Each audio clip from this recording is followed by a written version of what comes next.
Enggak mau, saya maunya salam dulu. Bismillahirrahmanirrahim.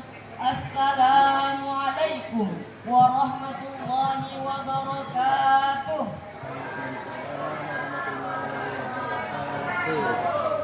Makan sanggar di depan taman. Apa kabar teman-teman? Persib Bandung melawan Mitra Kukar. Kehabisan tiket, ya nonton di kamar. Tolong hadirin siapkan tikar, karena tausiah saya panjang dan lebar. Lanjut.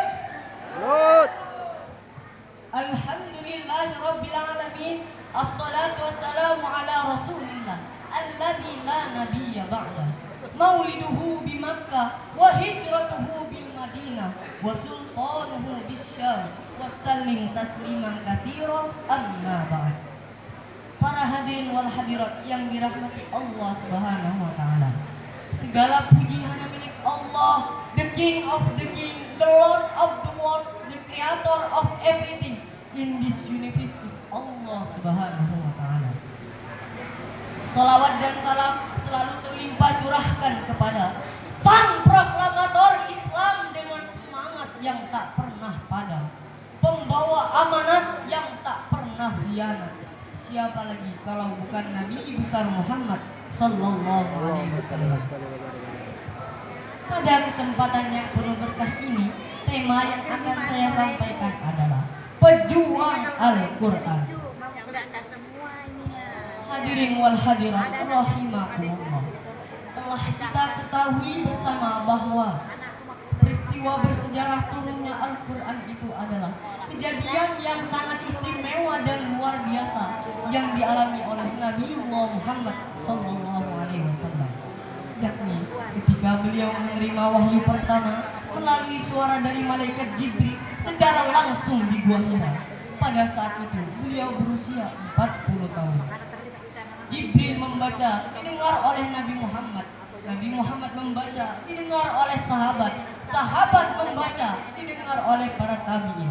Dan yang paling penting perlu kita ketahui bahwasannya ayat pertama yang diajarkan oleh Malakul Jibril kepada Rasulullah sallallahu alaihi wasallam yakni surah Al-Alaq ayat 1 sampai 5 yang berbunyi A'udzu billahi minasy syaithanir rajim. Bismillahirrahmanirrahim. Iqra bismi rabbikal ladzi khalaq. Khalaqal insana min 'alaq. Iqra wa rabbukal akram. Alladzi 'allama bil qalam. 'Allamal insana ma lam ya'lam. Shadaqallahul azim. Tapi entah mengapa masih banyak dari kita yang sebagai generasi Islam yang mengaku sebagai umat Nabi Muhammad, akan tetapi acuh tak acuh dengan bacaan Al-Qur'an. Maka timbullah pertanyaan. Di sini ada yang bacaan Qur'annya belum hatam? Atau ada yang membaca Quran hanya ketika membaca surah Yasin karena tetangga meninggal dunia? Atau ada yang sudah gede tapi belum bisa baca Al-Quran sama sekali? Di sini ada? Ada. Duduk di sebelah mana dia? Tak tahu ya di mana. Apa tidak sedih kita? Apa tidak termangu kita? Jangan salahkan pahamku kini. Siapa yang tahu, siapa yang mau baca Al-Quran dapat syafaatnya. Cerita kita hidup di dunia tiada artinya tanpa Al-Quran. Cerita kita hidup di dunia tiada artinya tanpa Al-Quran. My brother and my sister, seiring berkembangnya zaman dan teknologi yang semakin menjadi-jadi, kita sebagai generasi Islam haruslah selektif dalam memilih tontonan dan tuntunan. Di zaman yang semakin maju dan canggih saat ini, banyak sebagian dari sikap para generasi Islam kita mulai menipis semangatnya, terkikis habis oleh budaya sosial media yang cenderung melalaikan. Sehingga hafalan Al-Quran perlahan-lahan ia tinggalkan karena di waktu libur di rumah disibukkan oleh handphonenya, disibukkan oleh gadgetnya, betul? Betul. Di sini ada yang seperti itu. Banyak. Warna apa bajunya? Ya.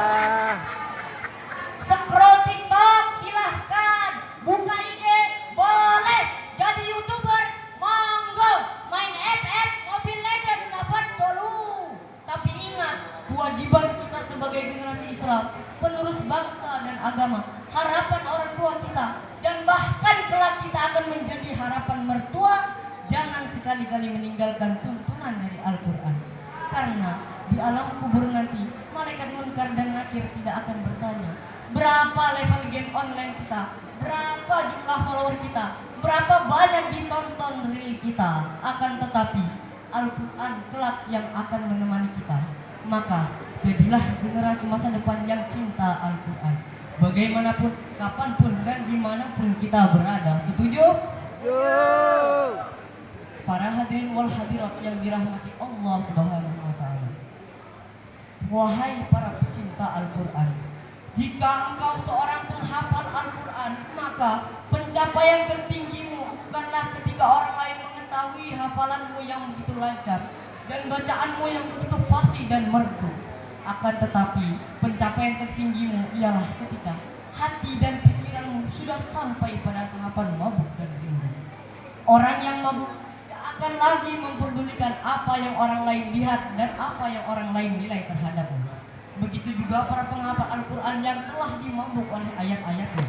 Mereka akan takrir, tadabbur, dan tafakur tanpa ingin dilihat oleh siapa-siapa selain Allah Subhanahu wa Ta'ala. Jika engkau seorang penghafal Al-Quran, maka pencapaian tertinggimu bukanlah ketika engkau memperoleh penghargaan juara MTQ tingkat internasional, juara tingkat dunia, dan banyak orang yang mengundangmu ke sana ke sini mendapat hadiah puluhan juta atau diundang ke berbagai acara. Namun pencapaian tertinggimu ialah ketika engkau mampu mengalahkan hawa nafsumu sendiri. Apa itu? Nafsu ingin dikenal dunia, dihargai, dan dihormati sesama manusia.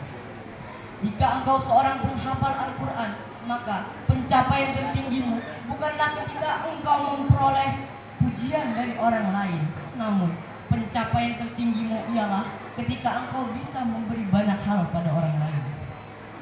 Rasulullah Shallallahu Alaihi Wasallam bersabda, "Khairukum man ta'allama al-Qur'ana wa 'allama." Sebaik-baik kalian adalah orang yang belajar Al-Quran dan mengajarkannya. Semoga kita bisa menjadi penghafal Al-Quran yang meraih pencapaian tertinggi di hadapan Allah Subhanahu wa Ta'ala, bukan di hadapan manusia. Amin amin ya rabbal. Mudah-mudahan ada manfaat. Insya Allah bisa menjadi amal jariah buat Al-Fakir Muhammad Izi Alwani. Lebih dan kurangnya mohon dimaafkan. Hadanallahu wa iyyakum ajma'in. Assalamu alaikum warahmatullahi wabarakatuh. Waalaikumsalam.